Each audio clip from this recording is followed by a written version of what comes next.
comigo, filho meu.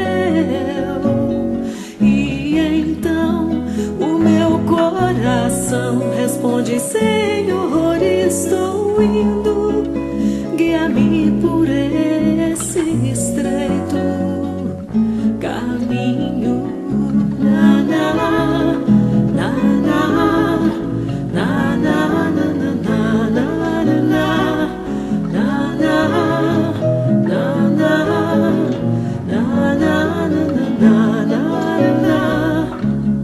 A minha alegria é o Senhor,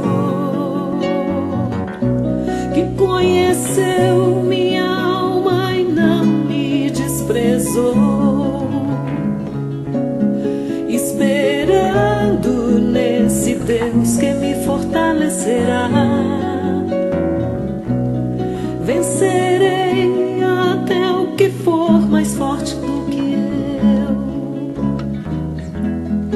O meu coração tem ouvido o Senhor dizer: vem, fale comigo, filho meu.